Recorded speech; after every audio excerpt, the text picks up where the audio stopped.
I'm not working no more right now. I just recently left my job 2 weeks ago. Why? I told you to get a job, not lose a job. What I seem to think is happening is that you're not doing anything but smoking weed and doing nothing. That's not And right. that's not gonna, really? You just left your grandma in the car? Yeah, because I needed to get up here. She was my only way to get here. Is she in a, Does she have a license to drive? Do you even have a license to drive? I don't, sir. Everything we asked you to do, you did the exact opposite. Sir, I was working on it. I just need you to help me with this. Today we've got an entitled teen who's making one wrong move after another, and it's like she's speedrunning her way into a future she won't be able to crawl out of. She walks into this courtroom acting like nothing matters and the rules don't apply to her, which is always a great way to impress a judge if your goal is jail. The tension hits instantly because you can tell she genuinely thinks she can do whatever she wants without consequences. The judge, on the other hand, is looking at her like she's a walking checklist of don't ever do this while on probation. And the deeper she digs this hole, the faster she seems to shovel, almost daring the system to respond. It's messy, it's reckless, and it's the kind of case that shows how quickly a little teenage ego can snowball into real legal damage. So the real question is, does she finally get the wake-up call she's been begging for, or does she double down and make it worse? Let's go ahead and dive in. What are you doing with your life, man? What am I doing with my life? Right now I'm currently barely getting stable at the house. I just recently moved house Right. with my grandparents, but we switched locations from over there Galleria to over here Aldine Westfield. Still living with your grandparents, Yes, I'm the only one that lives with them. I'm the one that tries to help them out. okay? How old are they? They are 65 and up. They don't need help. are they ill? My grandma is. Hey, what do you do? Are you working? You going to school? I'm not working no more right now. I just recently left my job 2 weeks ago. Why? I told you to get a job, not lose a job. I already had a job when I had first seen you, but I left it because it's 40 minutes drive. It's a 40-minute drive away. I don't have transportation right now.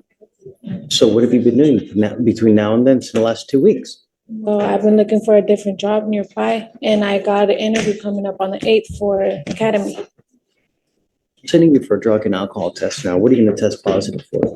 For THC. Not going to go well for you, Ms. Castillo. I should be there from the first time that we got arrested. So you haven't smoked since the last time you've been arrested? Judge, I think she's saying it may be something still in her system from when she was here. I don't see the date. I mean, from August? That's what, 60 days? Really? Really? Yes, sir. I'm sending you for a drug and alcohol test right now, Ms. Capetillo. What I seem to think is happening is that you're not doing anything but smoking weed and doing nothing. That's not And right. that's not gonna, really? We'll see.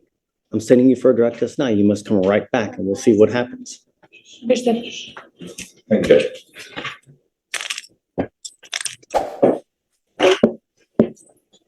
What happened? Positive.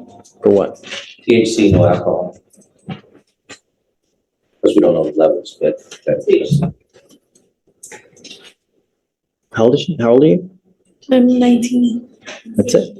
You stay with me. I'm revoking your bond, man. Make an exception to tell somebody to bring my grandma, because she doesn't know how to drive, and I drove her up here. Where's your grandmother at? She's up in Louis Valley. It's like a restaurant from here. I just left her parked there. She doesn't know how to drive. You just left your grandma in the car? Yeah, because I needed to get up here. She was my only way to get here. Is she in a, Does she have a license to drive? Do you even have a license to drive? I don't, sir. so your grandmother drove It's you? like or you one drove thing her? after the I other. drove my grandma here. Why'd you I bring don't her have here? any transportation, sir. I had to You can't drive if you ain't got a license and insurance. I was trying to provoke this. I was not trying to get arrested, sir. Everything we asked you to do, you did the exact opposite. Sir, I was working on it. I just need you to help me with this. I'm just asking you for like one more week and I'll get it together. I haven't been smoking. That's just, I'm sorry, that's been there for now, for a minute. I haven't smoked because I know I have court. Yeah, I believe it. The tests are gonna eventually show something else, and you're not gonna believe me. I don't know what to tell you, can Mr. tell- Slider, but I mean, it's like, it's literally, it's one thing after the other with Hear me me. out, sir. Judge, can I speak to you? You know what? I don't want to talk about the case, and you're really in enough hot water as it is. Because the problem is your grandmother probably doesn't have that many resources as is. So who do you have now that's going to pony up $10,000 to get you out? This defendant can't do a single thing right to save her own life, and honestly, she's moving like she wants to be arrested just for the lifestyle change. She's sitting around all day doing absolutely nothing besides getting high, and then she caps it off by driving without a license or insurance like it's the most normal thing in the world. Her decision-making skills are so bad, they could be studied as a public safety hazard. And quitting her job while she's on probation when employment is literally a condition might be the most self-sabotaging move I've ever seen. That also raises a very real legal question. How was she even getting to work in the first place? Because either she was driving illegally this whole time, or she somehow had transportation she magically forgot existed today. And if she did have transportation before, why didn't she just use that same option instead of breaking the law on her way to court? Judges take that personally, by the way. Nothing irritates them faster than someone violating the law while actively showing up to discuss their last violation. You could see it all over the judge's face. This was his last straw, and she walked right into it like it was a trampoline. The second he revoked her bond, you knew he'd been holding that decision in his back pocket, just waiting for her to give him a reason, and she delivered. She's only 19, not even old enough to legally smoke in a lot of states, and already stacking up violations like they're collectible trading cards. What makes it even scarier is that she has absolutely no concept of how bad her record is going to haunt her later. That lack of awareness is the part judges fear the most, when someone's young, reckless, and completely blind to consequences. Watching her spiral like this is sad, frustrating, and honestly a little terrifying because she's springing into adulthood with no idea how the world works. You stuck like Chuck now for the next couple months in custody. All I asked you to do was be clean and do something productive. I can She goes with you. Oh, hey, Mr. Slider, what was her last name? Capatillo, Capatillo, that's right. Page 6. page 6. Not only that, she bond forfeited how many times?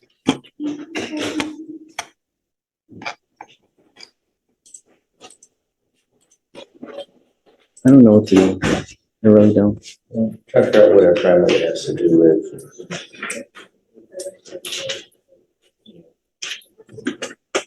She has. Because the problem is that like, I can't let her drive home. She didn't even get a license and insurance. So even if I let her out, I can't let her drive. Will you do me a favor? Will you ask her if grandmother has the ability to drive? Drivers, or is there Right. someone else that can come here and drive her? I'll find out. Please. Thank you, Judge. You know, I wanted to let you know that I'm bringing you out here because I feel really bad. But you've done nothing to help yourself. But smoke weed, you're driving without a license, and you continue to violate conditions of this court. You didn't show up like a week or two ago, you know? So it's one thing after the other. We are trying to do everything in our power to get through to you, to try to better yourself and to get to, we truly want the best for you. But at this point in time, you're your own worst enemy. You're doing nothing for us to also help you out. If I let you go now, that's enabling you, telling you it's okay for you to continue to conduct and act like you're doing. Ms. Capatillo, it is not. Me, if I let you out now, it's enabling you, and I refuse to do that. I want you to understand that we mean business. And this is what happens when you don't follow conditions. We mean business. No catch and release here. Good. We'll see you in a couple days, and I really truly hope that you now will appreciate this, okay? I'm not letting you out. But what I want you to understand is that if I let you out, you will get the understanding that it's okay for you to continue to do what you're doing, and it's not. One more thing. I'm not going to let you plead guilty just to get out. You pleading guilty to a theft case will be the absolute worst thing you can do because you will become unemployable. No one will hire you. You will be unable to get an apartment, a loan for anything, to get a car, a house, apartment. You want funding for financial aid for schooling for this, not with a theft conviction. Understand that. But I want you to understand that we mean business. And I hope that this is the length that we have to go to. All right? Okay, thank you. Whoa, hold on. I need to decide this. One more thing. The most important thing in this life, do not drive without a license and liability insurance. You will be signing an affidavit with me right now. This is a promise you're making to me not to drive. And if you do, I can have a contempt hearing and you can be facing up to 180 days in jail and a $500 fine every time you drive. If you get into a car and you get into an accident and you don't have insurance, you've completely messed with everyone. And I know you don't have money. But if you get into an accident with someone who's got like a BMW Jaguar, or even whatever it may be, they're out a ton of money and it's not fair. All I'm trying to do is what's fair. It's one failure after another with her, and she has no clue how deeply all of this is going to cut into her future. I genuinely hope she eventually realizes the judge isn't trying to be a villain here. He's the only person in the room actually trying to slow her freefall. He's doing everything he can to get it through her head that the choices she's making right now aren't sustainable in the real world. And once that conviction hits her record, it's like she just signed up to play the game of life on extreme difficulty mode with no tutorial. Employers check records, landlords check records, even some schools check records. She has no idea how quickly these decisions snowball outside of the courtroom. And being only 19, she's operating on pure impulse without understanding the long-term damage trailing behind her. Judges see this pattern every day, and the sad part is they know exactly where it leads if someone doesn't intervene. That's why revoking her bond wasn't just punishment, it was a desperate attempt to force a reset before she becomes an adult with a criminal spiral she can't undo. Sometimes a few days in custody is the only thing that gets someone to stop, breathe, and finally realize that the world doesn't bend to their wishes. Do you think she'll actually learn from this, or is she headed right back into the same mistakes? Let me know what you guys think down in the comments. Thanks so much for watching. Don't forget to like and subscribe, and I'll catch you in the next one.